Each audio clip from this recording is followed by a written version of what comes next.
negativity about the effort.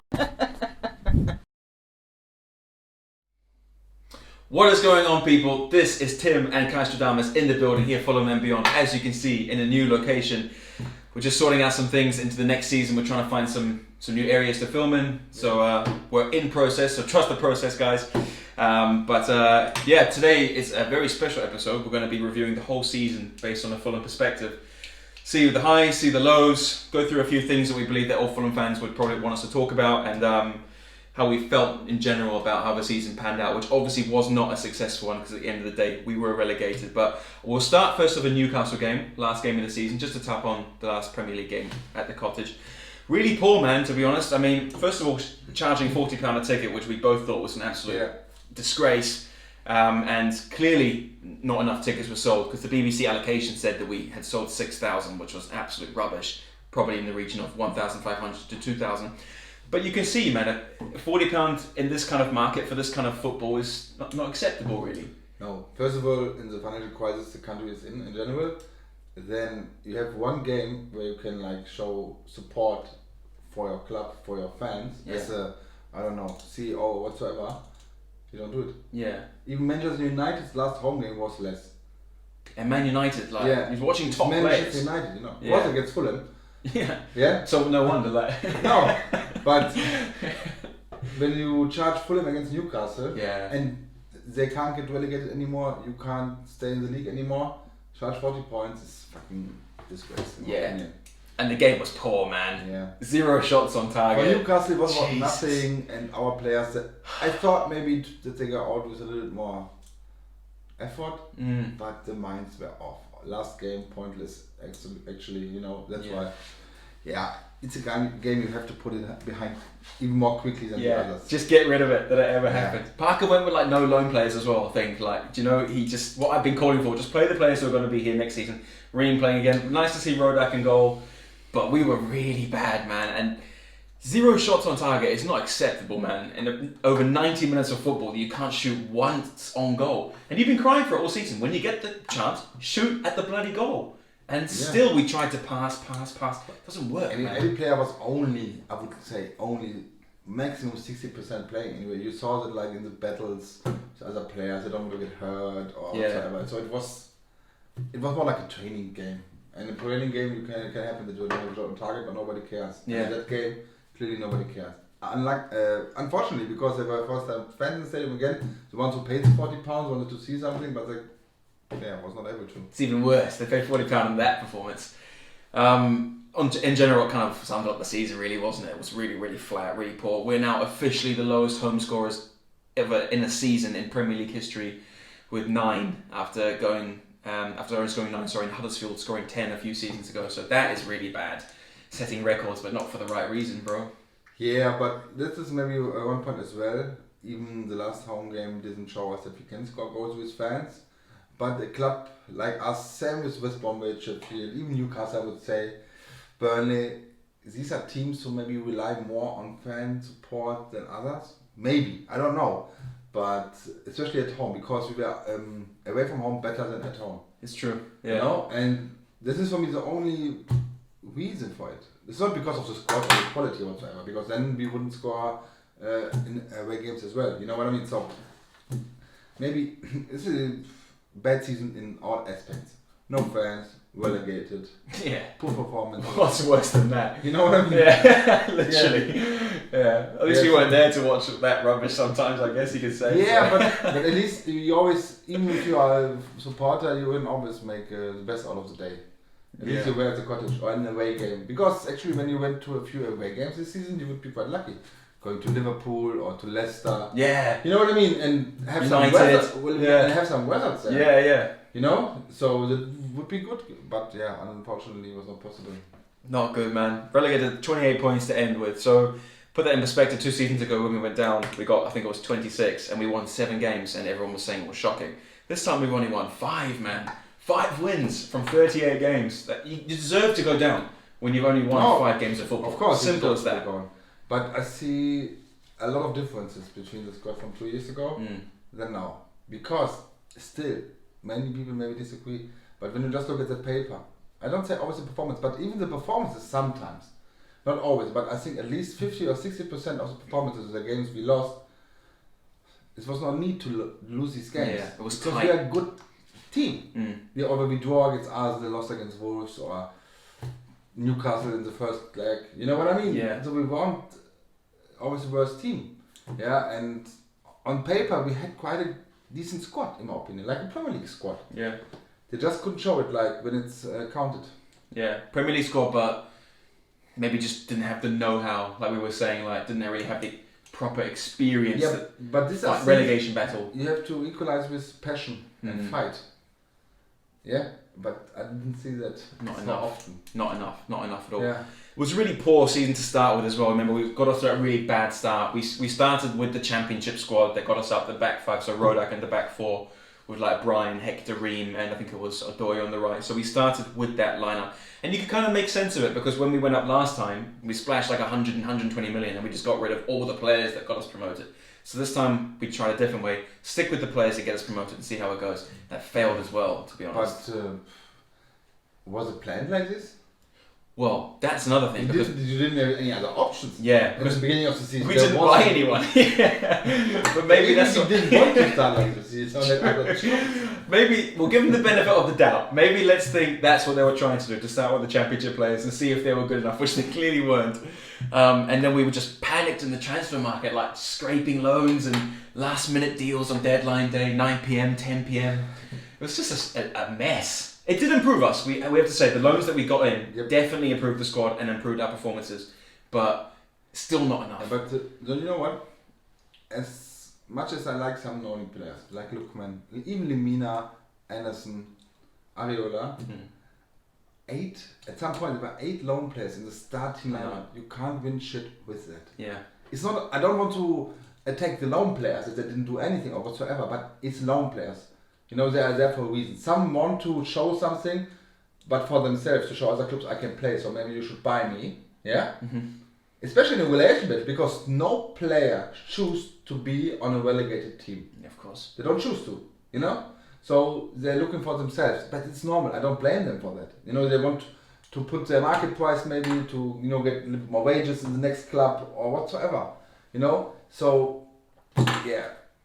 For me, it's like really weird to put 8 lone players in the starting lineup. Yeah. Buy some, honestly, even buy, I don't know, good Championship players who can maybe perform in the Premier League as well when they improve.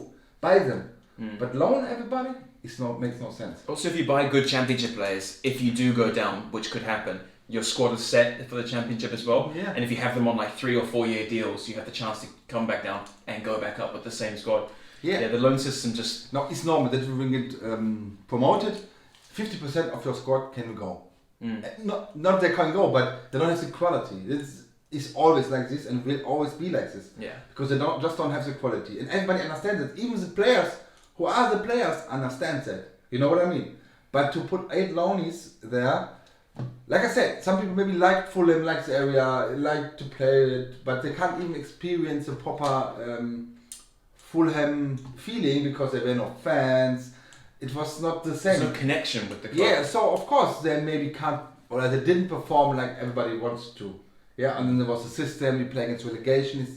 To play against relegation is harder fight than to play for a Championship. Yeah. Because it's a dogfight, man. Yeah, you know what I mean? So, every mistake counts. Yeah. Yeah, and you could clearly see that in our season. Yeah? One mistake, boom, against Arsenal. I didn't even know what is a mistake, but how can we not be covered? We get an equalizer. There's 3 points more. Last second. 2 points more, imagine. First thing, okay, we got a penalty denied. We got a penalty against us against Newcastle. Another 2 points lost. So 4 points. Lookman, I have to say, the Lookman penalty. Yeah, it's a mistake. but this is another point. Things that cost you the life in the Premier League. Yeah. Yeah? Too many times at crucial moments of the season, crucial errors, also self-inflicted when against us. Yeah. Yes, we've had VAR decisions go against us. But every team has it. Every team has it. So there's no point to... Every team has it, let's be real. To be fair, because we're Fulham fans, we look at our decisions in more scrutiny.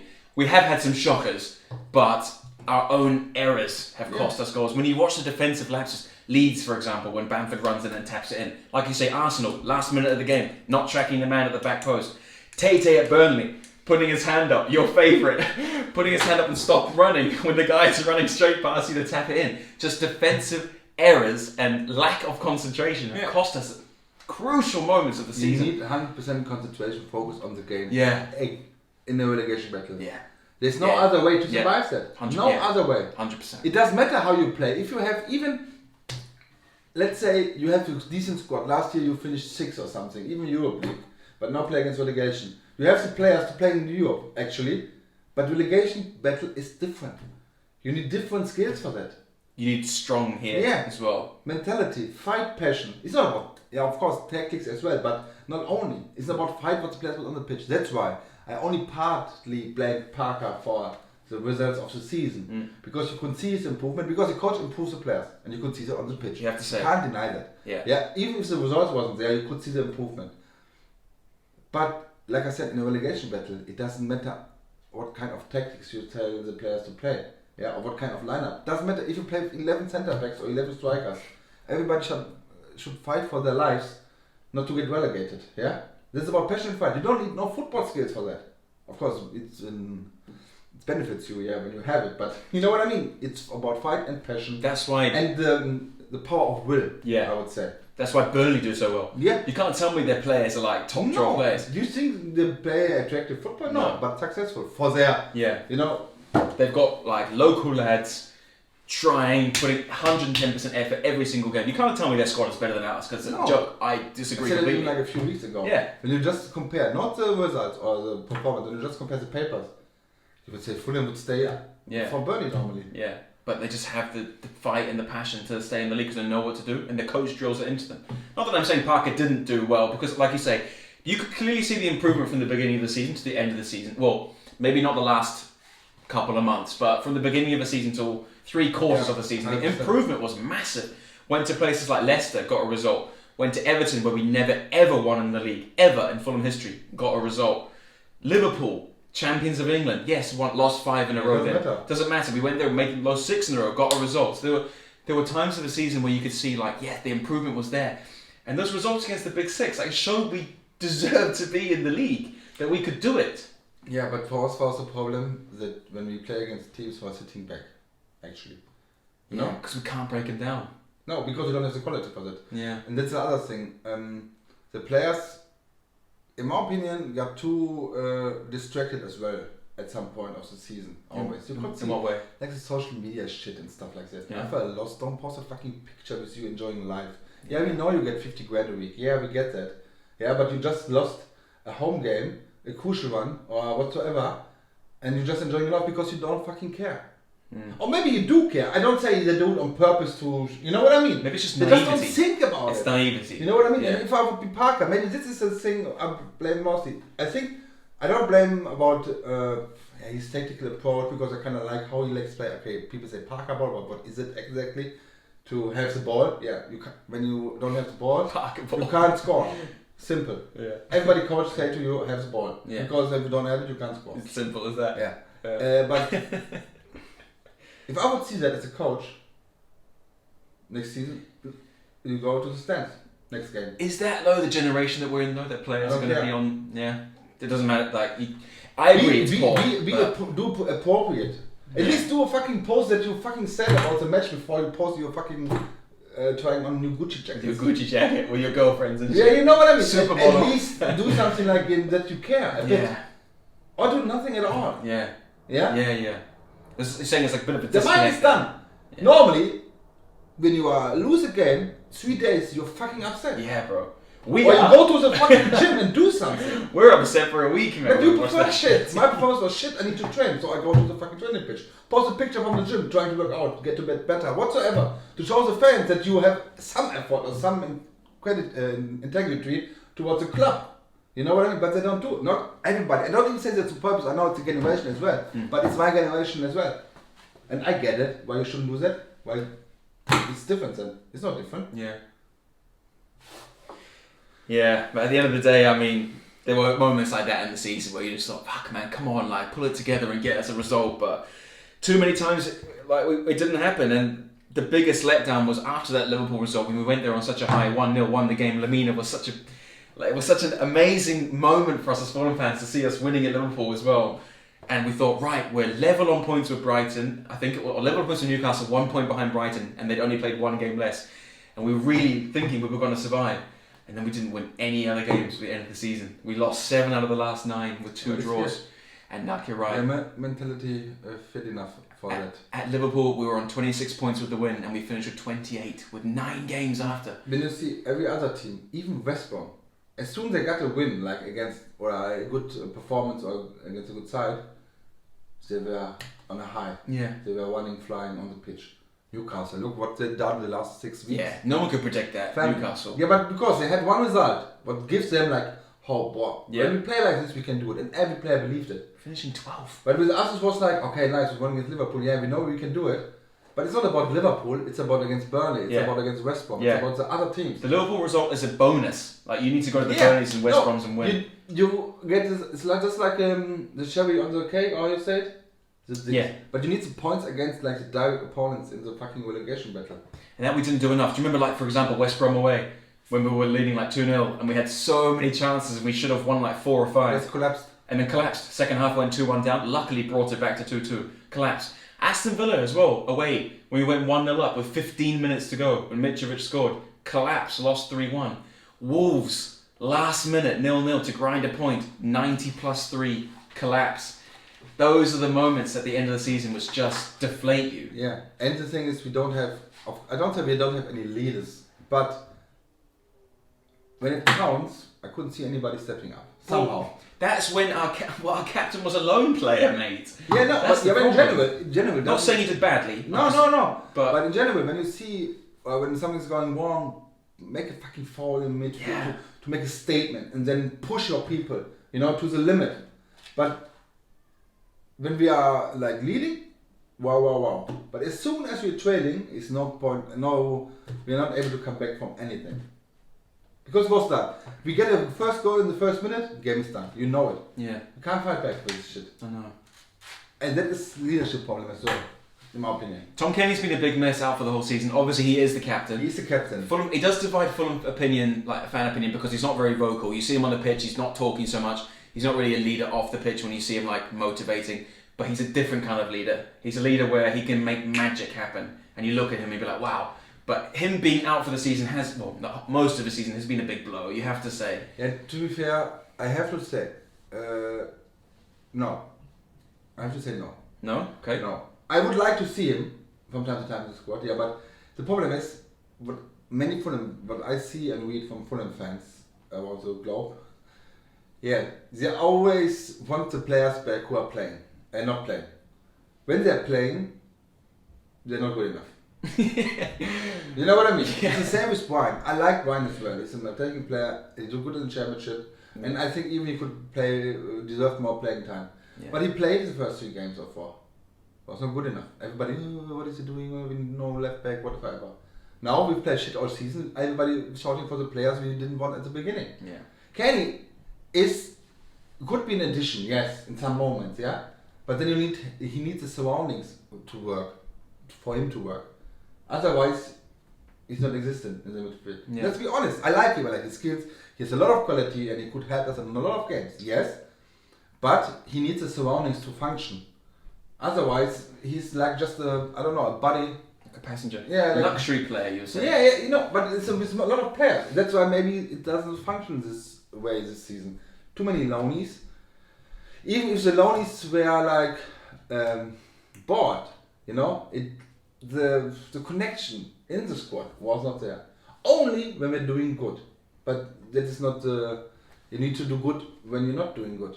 Yeah. I know it sounds stupid, but no, I know what you mean. When you're training or whatever, then you need to show something, you know what I mean? Yeah, we get along to each other, we want to survive, but you can't really see that they really wanted it. Yeah? If they wanted it, I'm sure we would have survived. Yeah. But even 0.5% is missing, you're not gonna make it in this league. Yeah, exactly. As we saw. I mean, relegated by 11 points at the end. We were fighting. Remember, we thought we could catch Newcastle. We finished 17 points behind them. Every week we were catching somebody else. Yeah, like we're going to catch Fulham, we're going to catch Brighton, we're going to catch Newcastle. And at the end of the day, we caught no one. Actually, that West Brom didn't call us. Yeah, I mean, they could have caught us. I mean, jeez. One such quickly as well, the end of the season, the capitulation. The moment where I realised, like, my personal realisation that, okay, I think we're down, was the Wolves game. When we kind of probably deserved a point, if not 3, because we played better than Wolves, even though we weren't great, but to concede 90 plus 3, bang, a goal like that, and then the week after to throw away 3 points at Arsenal, I think it was... To be honest, that was the moment, you know? When everything goes wrong and you think you can grab something, to hold on it, and then it gets like whipped away from you. Right at the end. I have to say, huge defending mistake in my opinion in the end, but 7 minutes. Yeah. Fucking hell. 7 fucking minutes. Yeah. Honestly, against any other club, would this happen, they would be like shouting referee or fraud or whatsoever. He get money from the... You know what I mean? Because there was nothing in the second half. Yeah. It was like one in penalty. Other games, on the same fucking game day, there were like 3 VR checks, a fucking ambulance drove on the field to collect a player. There was like 3 minutes extra time. Yeah. And there was nothing. There was not even a foul, 2 substitutes. Like even only on the 90 minutes, there was a 7 minutes already announced. Yeah, it's ridiculous. How possible? Honestly, it was a joke. And against a team like us, I'm sorry. If you're fucking Arsenal, a big 6 club, you were great 20 years ago, maybe 15 even. Yeah. But when you can't make Fulham suffer against you in 90 minutes, then fuck off the last 7 minutes. Yeah, it's our fault. But that's the thing, Arsenal then have the quality, the individual quality to make it like a lucky punch in the end, yes. But for us it's devastating because the minds in the relegation battle are completely different. Especially with the week before losing to Wolves at the end. Yeah. We had it. It was literally in the 7 minutes. It was right there. Game is over. Oh, fuck off. Honest. Of course, we should have secured it somehow in any way. Yeah. I get it's our fault as well, but this was the worst decision, the 7 minutes I saw in our Oli. Even like the VR decisions against I was going to say the VAR pen at Newcastle. Yeah. That was a shock. But this decision was worse. Yeah. Because this, with the penalty, many people you can blame them. But who are going to blame for the 7 minutes? The guy on the side? Who is saying this 7 minutes? What? I want to see how they calculate the extra time. Yeah, it was really poor. I know it's our fault. I don't want to blame everybody but us. Yeah, it's all our fault. But this game, imagine 3 points against Arsenal. Against Arsenal again, like in the end of the season. Yeah, you would have get another one. I'm sure about it. And it like a confidence boost as well. But because you beat Liverpool shortly after you lost, unlucky against Wolves, and then you can win another game. It gives you like, we can do it. You know what I mean? And to be ripped away from you. And Arsenal actually was a direct opponent for us, not the top 6. Mid-table battle, mate. Yeah, it was gutting, wasn't it? The last. I mean, it was really a failure at the end. But like I said, there were some highs as well in the season. A couple of players stood out. We talked about the loan system. Player of the season for Fulham officially was Alphonse Areola. My player of the season was also Areola. You've got a different player though. Yeah, I got Harrison Reed. Because in my opinion, Harrison Reed did not one bad game. He's very consistent. Yeah, he did not one. He did always his job. There was no game where you could say, of course everybody plays a poor pass here and then, but his movement on the pitch, his energy. Yeah. Just his energy. You know what I mean? And he has so many. He's like Ginger Kante. He's a terrier. Yeah, he just keeps battling 90 minutes. Yeah, and in my opinion, he didn't have a bad game. Yeah. That's why I put him in the first place. And he's not alone, actually. No. Yeah. And performed very well in almost every match he played. Yeah. Of course, when the whole team plays bad, you always look bad as well. But when you just see the individual performance, that's why for me he's a player of the season. But I get why Areola get it because he saved a lot of games. Areola was outstanding this season, wasn't he? And people at the beginning of the season when he signed were talking about I love Rodak, but we're talking about we should give Rodak a chance. When Areola's a World Cup winning goalkeeper, and you can see the season he was brilliant. Yeah, it's a different experience. Yeah, and goalkeeping is always a lot about experience as well. It's not about fitness, of course, fitness as well, but not about the use. But best goalkeeper ages are over 30. Yeah, you know what I mean. Yeah, so. Yeah, well done, Areola. Respect to you because you did really well. And to be fair, reflects on Fulham. getting relegated, finishing 18th, and the goalkeeper is the player of the season. Shows we didn't really do much going forward, man. I think he did like 1 or 2 slightly errors where you could say, Yeah. he could have saved it, Yeah. but there was no like a proper error from him. Yeah. You know what I mean? And all the goals were like just not good enough from the defending, and that it comes to that. It's not Ariola's fault. To be Yeah. fair. So my top 3 was Areola, and then second place Anderson, and then third place Reed. You have the same 3 players, but you've gone a different way. I got Reed, Ariola, and Anderson. Anderson top 3. Then I would say like the first 6 months of the season till January, I guess. Well, now till February even. I would have put Anguissa in my top 3 definitely. He had a really good first half And of the Lookman season. as well. Yeah. Because he brings a lot of energy. Of course, at the end of the season, like the last, I would say 6-7 games, the spirit was not there anymore. But it's a different thing. What does it? Is it the mind? Is it the lonely? You don't know. You know your position in the table that you don't know. Same as Anguissa. You know. Anguissa's a great player. You watch him play, and he's a class player. But I think, like you say, the first half of the season he was good, and then he kind of lost the hunger and appetite for a relegation battle because he's too good to be playing in a relegation battle.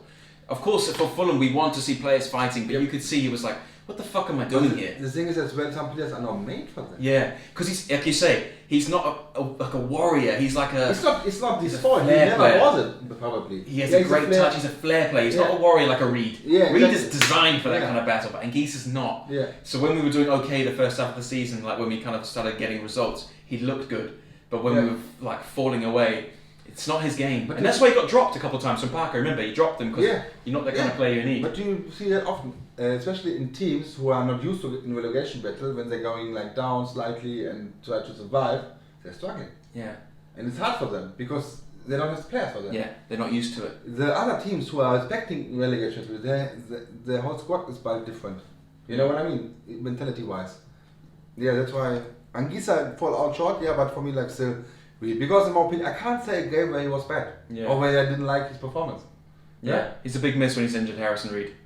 Big miss. Big miss. And goal of the season, I would go for Ola Aina against West Brom when he passes to Bobby Reed, and Bobby Reed does a nice little passing movement back to Aina. Aina slams it into the top left. Would you go for a different one, or? Actually, I like the Lookman one against. Was it against Palace? No. Sheffield at the beginning? Sheffield, yeah. That was a nice one. Yeah, The players. because he continued to go. And for example, this is the exact perfect example what we didn't do anymore in the second half of the season. Because he was like going with the ball, then the Sheffield player came in between, but he kept pushing for it. Yeah, and just shoot to the goal. We didn't do it in the end anymore. You know what I mean? To push for it. Yeah. You know what I mean? That's what I was missing. But I like that goal. But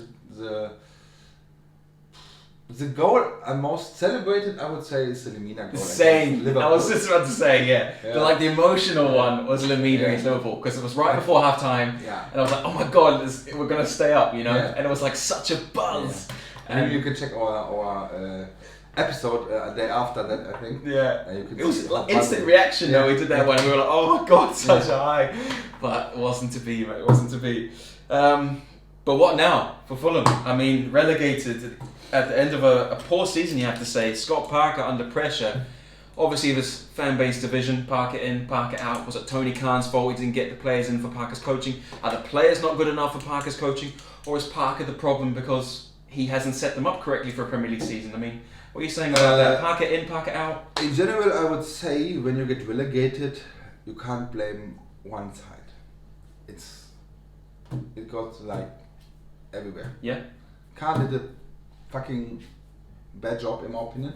Yeah.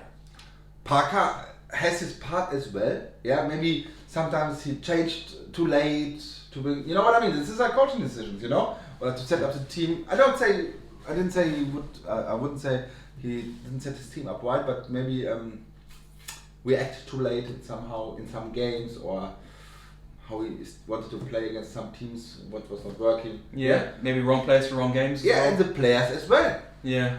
Because you couldn't see the fight on the pitch, so it's everything plays a part. It's not just, you can't just say, Khan bought shit players so we were relegated, we had a bad coach so we got relegated, or we had bad players. It's all, it's like... ties into one. Yeah.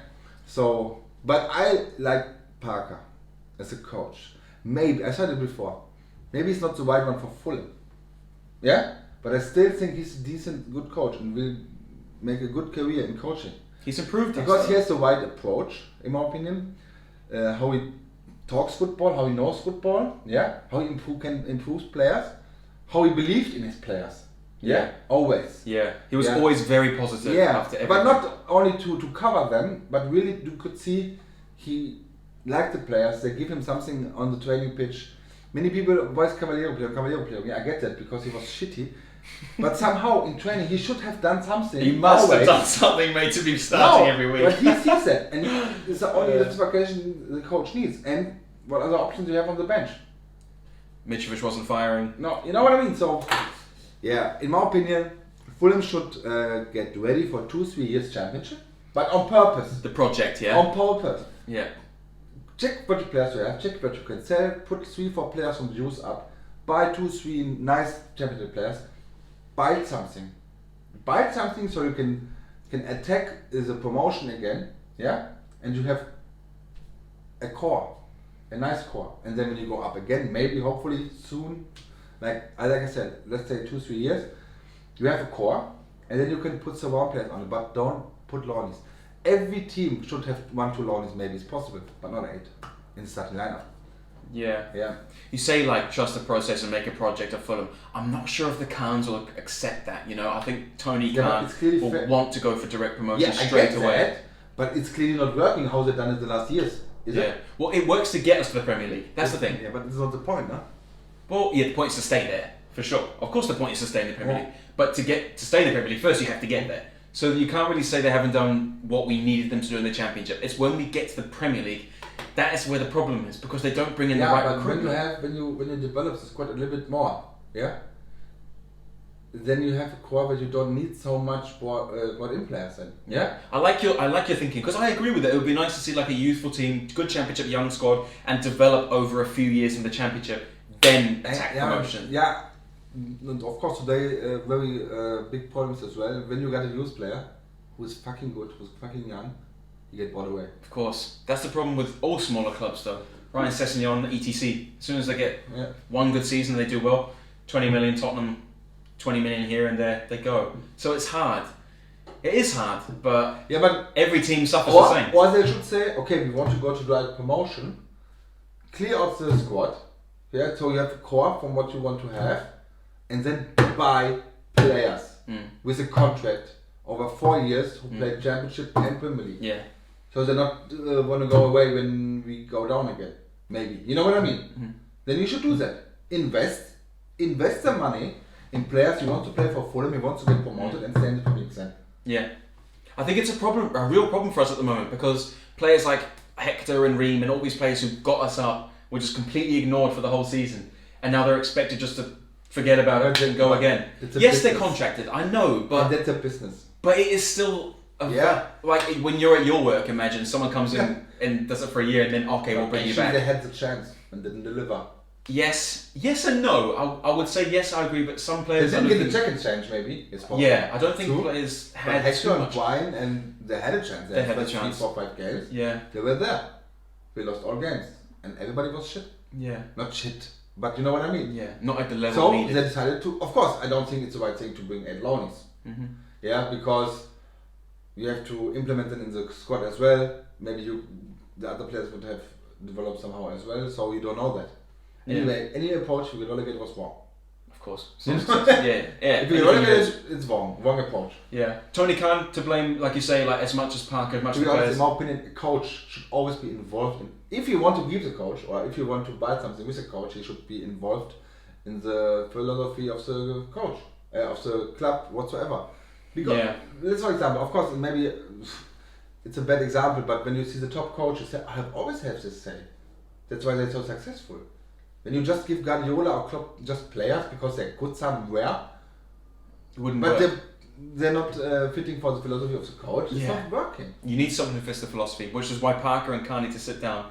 I think a conversation is going to be had now at the end of the season between Parker and Khan, and Parker needs to tell Khan, I need more influence on the transfers. Because these players, these loans, don't tell me Parker would have gone, alright, I want them on loan.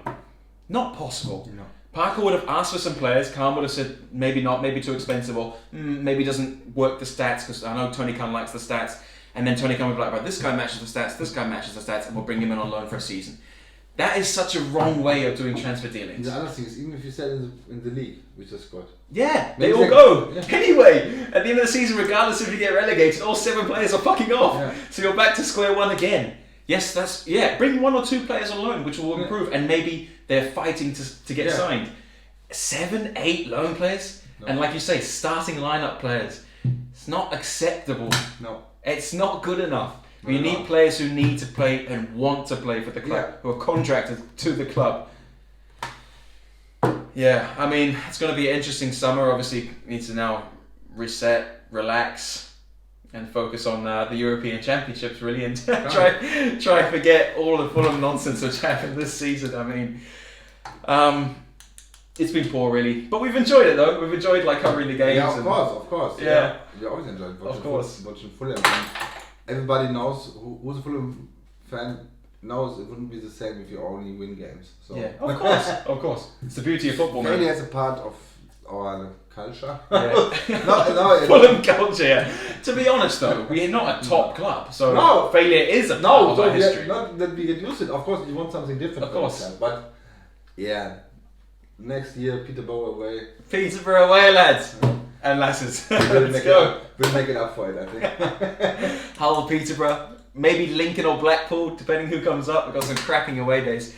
And of course, we'll be going to the games, hopefully as much as we can, and talking about it in detail. But look, that's the Fulham season over. And I mean, coming up, of course, this weekend, we've got the Champions League final and the Championship playoff final, actually, which we might have a little chat about. Why not? I mean, squeeze it in and see, what's going on this weekend. I mean, after that is the Euros, baby. It's here.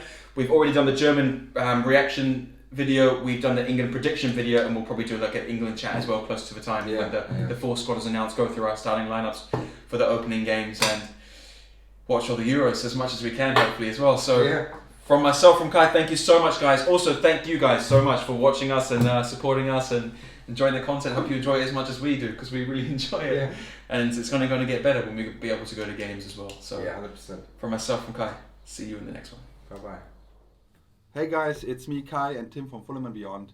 Thank you for watching our video, and if you like what you see, maybe you want to subscribe and put the notifications on so you can see more of our content. And we always appreciate a like as well. Yeah, definitely. If you do have any topics that you'd like us to discuss as well, feel free to send us a message on Instagram or comment on our YouTube channel, or put the link to that Instagram in the description below. Thanks so much. Thank you.